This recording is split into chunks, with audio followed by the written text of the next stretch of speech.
মহাপুরুষ মহারাজের অমৃতময় জীবন কথা প্রাণারাম বাংলা চ্যানেলে প্রতি সোমবার সকাল ৮টায় ভগবান শ্রীরামকৃষ্ণ দেবের অন্যতম ত্যাগী সন্তান স্বামী শিবানন্দ মহাপুরুষ মহারাজ নামে যিনি খ্যাত, সেই মহাপুরুষ মহারাজের জীবন এবং বাণীর অংশবিশেষ আমরা পাঠ এবং আলোচনার মাধ্যমে মহাপুরুষ মহারাজের স্মৃতি তর্পণের এই আয়োজন করেছি। সেখানে আপনাদের সকলকে স্বাগত জানাই।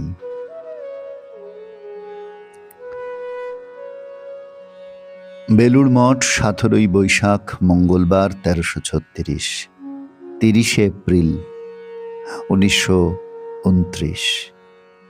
বিকেলবেলা মুঙ্গেরের উকিল শ্রী গঙ্গাচরণ মুখোপাধ্যায় তাহার কন্যা ও বাড়ির আরও কয়েকজন ভক্তসহ আসিয়াছেন।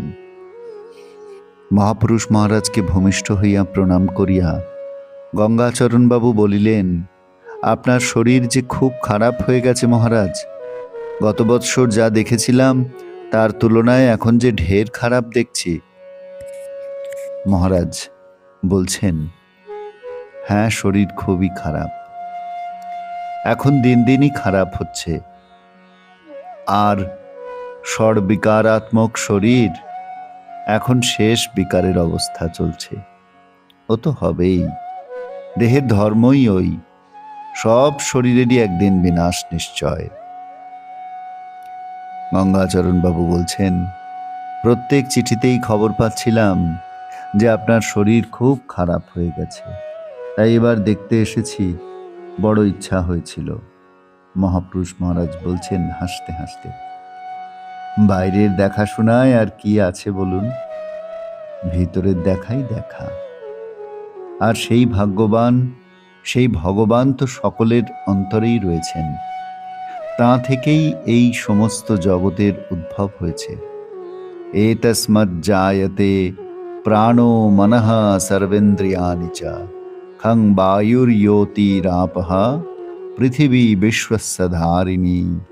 ইহা হতেই প্রাণ, মন, সকল ইন্দ্রিয়, আকাশ, বায়ু, তেজ, জল এবং সকল বস্তুর আধার পৃথিবী উৎপন্ন হয়। এই সমস্ত ভূত, ক্ষিতি, অপ, তেজ, মরুত, বোম সবই তা থেকে এসেছে। আর তিনিই হলেন সকলের নিয়ন্তা। ভয়াৎ তাপতি সূর্যঃ ইত্যাদি। ইহারই ভয়ে সূর্য তাপ দিতেছে, আবার তাতেই সব লয় হয়ে যাবে। তজ্জলান। এই জগৎ তাহা হতেই উৎপন্ন হয়, তাতেই লয় পায় এবং তাতেই ক্রিয়াশীল হয়ে থাকে। এ তো আছেই, জন্ম মৃত্যু, এ তো কেউ রোধ করতে পারবে না। একমাত্র ভগবানই হলেন অজর, অমর, শুদ্ধ, বুদ্ধ, মুক্ত স্বভাব। তাকে ভিতরে উপলব্ধি করাই হলো জীবনের উদ্দেশ্য। সেইটি হয়ে গেলেই সব হলো। তারপর দেহ থাক আর যাক। আর তিনি তো আমাদের অন্তরাত্মা রূপেই রয়েছেন, সর্বভূতের পরমাত্মা, সেই অমৃত ধাম সকলেরই ভিতর রয়েছেন। কেবল এইটুকুই জানতে হবে। গঙ্গাচরণবাবু বলছেন, মহারাজ, একটা প্রশ্ন মনে উঠেছে, মৃত্যুর পরে কি সকলকেই প্রেত শরীর ধারণ করতে হয়? মহারাজ বলছেন, তা কেন? যারা ভগবত ভক্ত, ঠিক ঠিক ভক্তি লাভ করেছে, যাদের পরম জ্ঞান হয়েছে, তাদের প্রেত শরীর ধারণ করতে হবে কেন? তারা সব ভগবানের সঙ্গে এক হয়ে যায়, মুক্ত হয়ে যায়। গঙ্গাচরণবাবু, তবে এই যে সব শ্রাদ্ধাদি ক্রিয়ার ব্যবস্থা আছে, তার মানে কি? সকলেরই তো শ্রাদ্ধাদি, বাৎসরিক শ্রাদ্ধাদি করতে হয়। মহারাজ, হ্যাঁ, তা করতে হয়, ও সাধারণ নিয়ম, সকলেই মেনে চলে। তবে বিশেষ বিশেষ স্থলে যেমন আপনার স্ত্রীর বেলায় ওসব করতেও পারেন, না করলেও কোনো ক্ষতি নেই। তিনি মহাভক্তিমতী ছিলেন, তার কথা স্বতন্ত্র। আপনার স্ত্রীর দেহত্যাগের পর আমি স্পষ্ট দেখতে পেয়েছি তিনি কৈলাস ধামে চলে গেলেন। তার মহা উচ্চ গতি হয়েছে, সেজন্য আপনি নিশ্চিত থাকুন।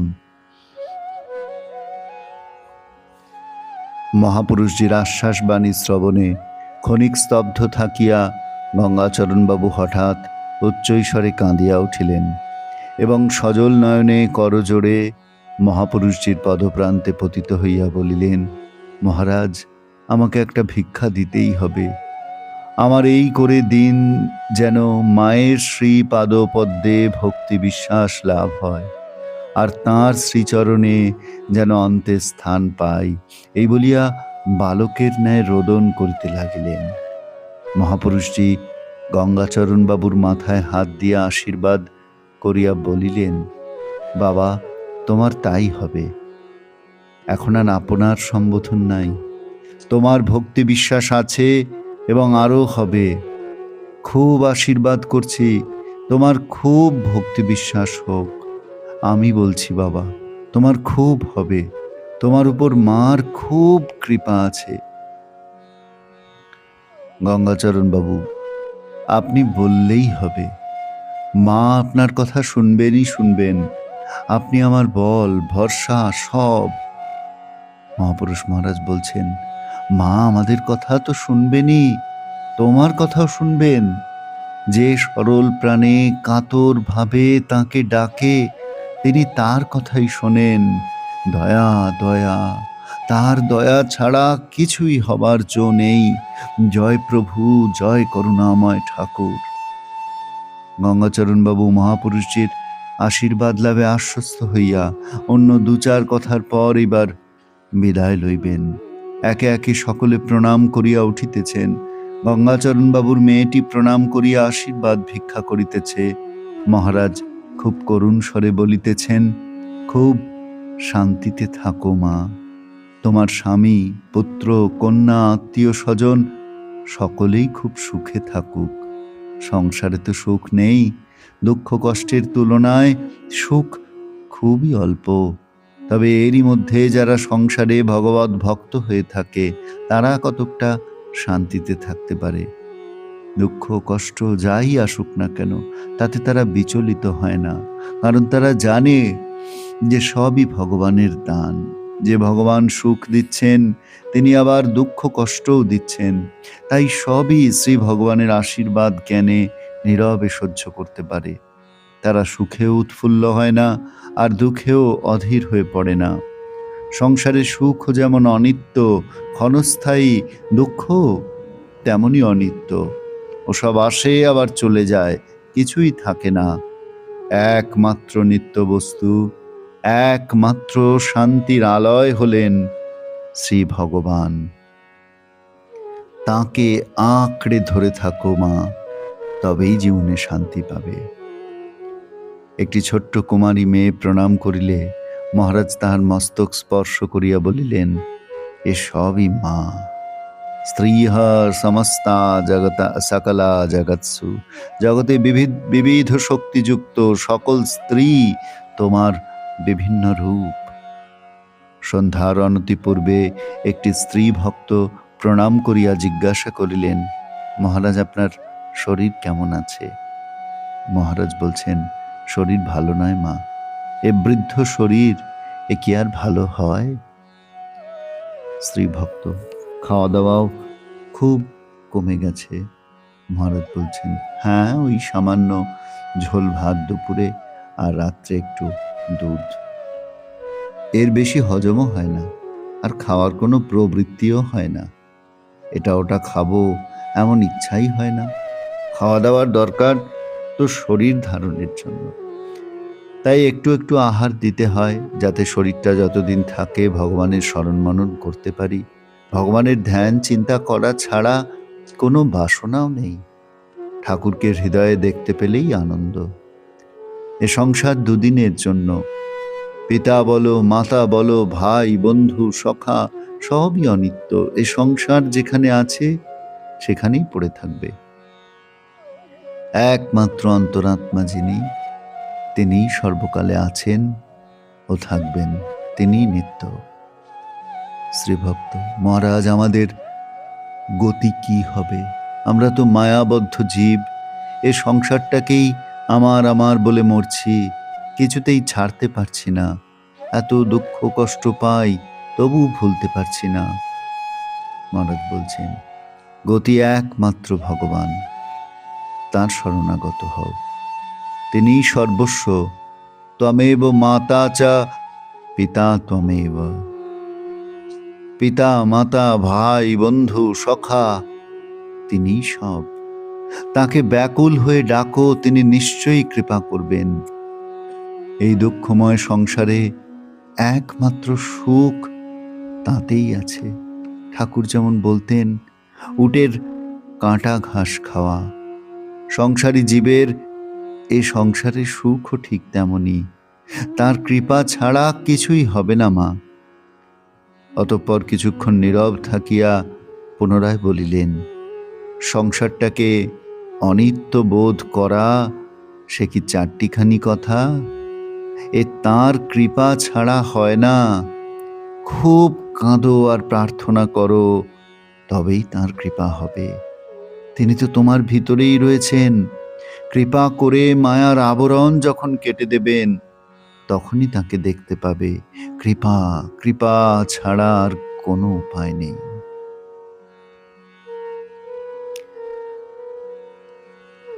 আমরা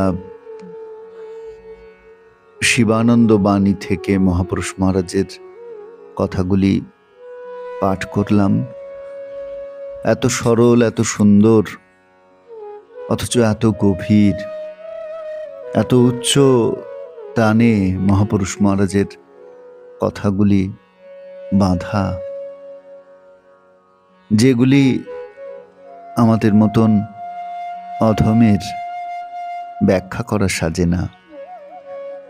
তবু ইচ্ছে করে তার কথাকে আমাদের গ্রহণ করার মতন করে আরো বেশি করে আলোচনা করতে। যত মহাপুরুষদের কথা আমরা আলোচনা করব, যত তাদের কথা স্মরণ মনন করব, যত সেগুলি নিয়ে চর্চা করব, যেমনটি মহাপুরুষ মহারাজ বলছেন, এই অনিত্য সংসার, এই সংসার ক্ষণস্থায়ী, দুঃখ অনিত্য, সুখ অনিত্য, এই বোধটি হয়তো আমাদের ধীরে ধীরে জাগ্রত হবে। আমরা আজকের এই পাঠের পরে মহাপুরুষ মহারাজের চরণে, ঠাকুরমা স্বামীজির চরণে সেই প্রার্থনাই জানাই। এই সংসার যে অনিত্য, সে বোধটি চারটিখানি কথা নয়, তবে তার কৃপায় সম্ভব। তাই তার কৃপার জন্য পড়ে থাকা, খুব কাঁদার প্রার্থনা করা, যাতে তিনি কৃপা করে আমার অন্তরে থেকে মায়ার আবরণটি যেন কেটে দেন এবং তাকে যেন দেখতে পাই। কৃপা ছাড়া আর দ্বিতীয় কোনো উপায় নেই। তারই কৃপায় তাকে নিত্য বলে চিনতে পারব। আমাদের সেই অন্তরস্থিত ভগবানকে আমরা চিনতে পারব এবং এই সংসার যে অনিত্য, এই সংসারের সুখ অনিত্য, দুঃখ অনিত্য, এই বোধটি আমাদের মধ্যে জাগ্রত হবে। মহাপুরুষ মহারাজের এই আশ্বাস বাণী আমাদের সকলের জন্য, এই গঙ্গাচরণ বাবুর কথা এখানে বলা হয়েছে, এই গঙ্গাচরণ বাবুকে কেন্দ্র করে আমাদের সকলের জন্য যেন সেই আশীর্বাণী নিয়ত বর্ষিত হচ্ছে, নিয়ত ধ্বনিত হচ্ছে। জন্ম মৃত্যু এসব আমরা কেউ রোধ করতে পারবো না। ভগবানই একমাত্র অজর, অমর, শুদ্ধ, মুক্ত, বুদ্ধ। তাকে উপলব্ধি করাই যে জীবনের উদ্দেশ্য। সেইটি হলেই সব হলো। দেহ থাক আর যাক, তিনি অন্তরাত্মা রূপেই রয়েছেন, কেবল সেটুকু জানতে হবে। তিনি সর্বভূতের পরমাত্মা। যেমন গীতায় ভগবান বলেছেন, সরিদম সর্বভূতানাম। সেই বোধটি আমাদের জাগ্রত করা, আমরা আবারও ঠাকুর মা, স্বামীজি এবং মহাপুরুষ মহারাজের শ্রীচরণে প্রার্থনা জানাই, আমাদের সেই বোধ জাগ্রত হোক, তবেই সার্থক হবে আমাদের এই প্রয়াস। মহাপুরুষ মহারাজের অমৃতময় জীবন এবং বাণীর স্মরণ মননের এই প্রয়াস সার্থক হয়ে উঠবে। আপনাদের সকলকে ধন্যবাদ, নমস্কার জানিয়ে আজকের পর্ব এখানেই শেষ করছি বন্ধু। প্রাণারাম প্রাণারাম প্রাণারাম প্রাণারাম প্রাণারাম প্রাণারাম। কি যেন লুকানো নামে তাই মিষ্ট এত তব নাম প্রাণারাম প্রাণারাম।